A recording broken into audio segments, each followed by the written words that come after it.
fixture here from The View on Wednesday, the 12th, I think it is at this stage, of October, and some Leeds news and Leeds related news, and there's a little bit floating around, so we will get stuck into this, start off straight away. So first things first, new appointment at the club, and Leeds have confirmed, or I should say the person involved himself has confirmed via his LinkedIn profile, Chris Beadle has left his role as the head of football at West Ham United at CSM Sport and Entertainment Agency to join Leeds.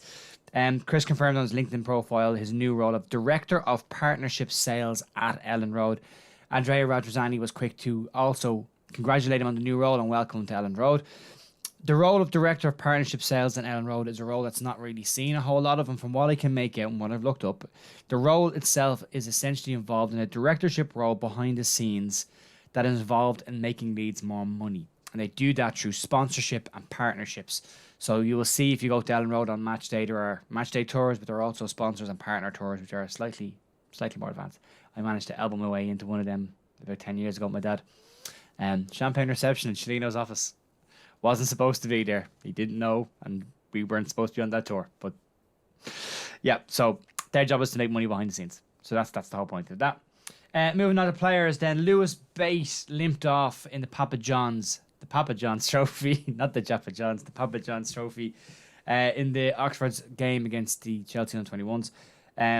It looked bad at the time. He was seen the following day returning to training in a boot and on crutches, but the 19-year-old luckily hasn't broken anything. X-ray revealed that all is fine, and MRI showed that there was nothing bad that had happened. It's badly bruised leg. It'll be a couple of days to a few weeks to get over, but good news there. Unfortunately, some bad news though for the Leeds under-21s and Harvey Sutcliffe, who has been excellent this season and was really good against Sunderland, but he did go off towards the end of the game with an injury. Sutcliffe has been deputising at left back for Leeds. As you know, there is a left back crisis in the first team, but there's also a left back crisis down the pecking order in the club in general. Phil Hay talked about Seb Carroll's son being shoehorned into this left back position he doesn't want to play in, and Seb Carroll doesn't want him to play in. But Sutcliffe has been doing a fantastic job deputising there for Michael Scubala's side, but he did go off injured against Sunderland, and it's an ACL injury. So it just says ACL injury, it doesn't say ACL tear, so I don't know the full extent of it. If it's an ACL tear, it's 8 months to 12 months out.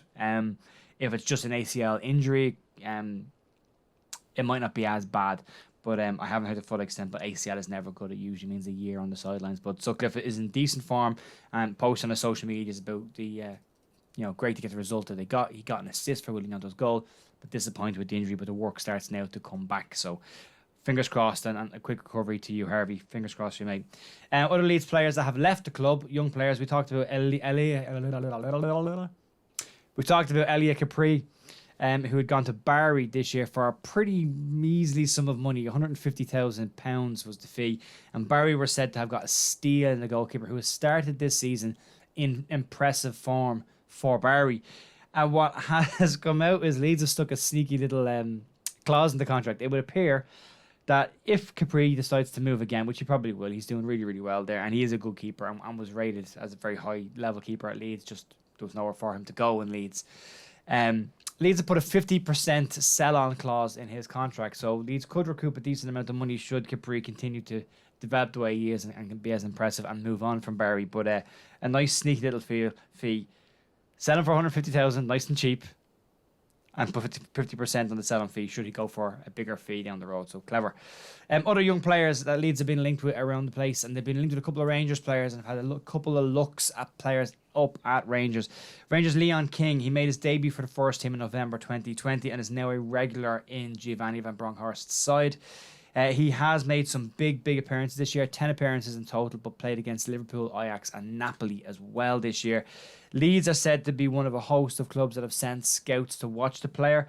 Leeds, Man United and Newcastle United are all said to have sent scouts recently to watch the player, so keep an eye on that one as well. He is a central defender and playing regularly for Rangers at the moment. So young player, big prospect, again being referred to as a sensation. Rangers have a couple of these youth sensations at the moment, same with Celtic.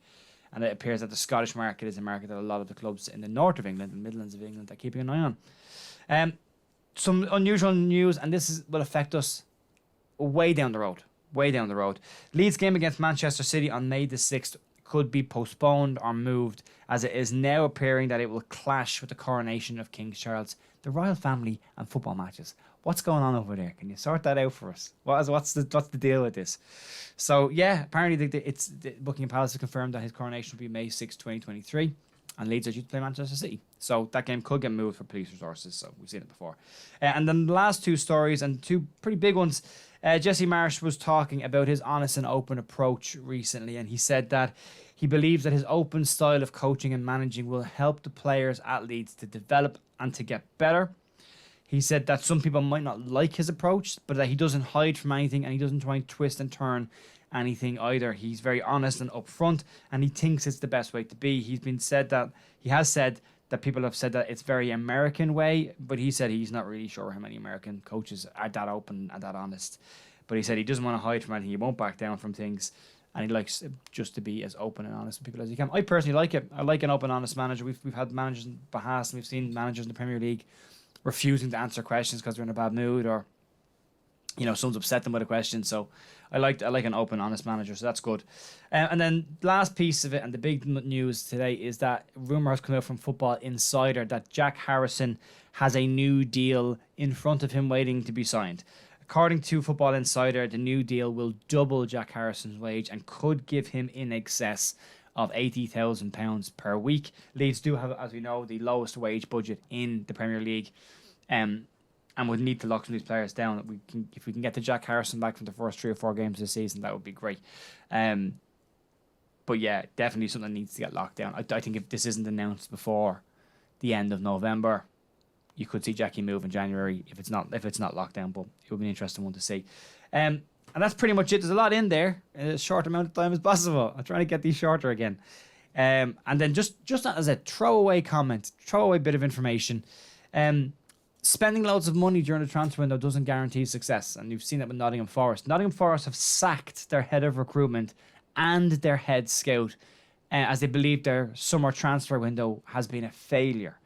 Not that it's taken time for the amount of players they brought into gel, but that it's actually been a failure. I mean, Jesse Lingard didn't even get off the bench for Nottingham Forest the other night, and he's getting paid $500,000 a week. Or a month, whatever he's getting paid. It's $500,000 either a week or a month. It's a crazy amount of money to not play at all. There you go. There's some non-related Leeds caveats there for you. Again, as always, thanks for everyone who supports and watches the channel. Got some new branding graphics up there today to make it look a bit better than it was looking a bit cheap. And again, massive thanks, and I'll see you back here tomorrow for more news. Bye.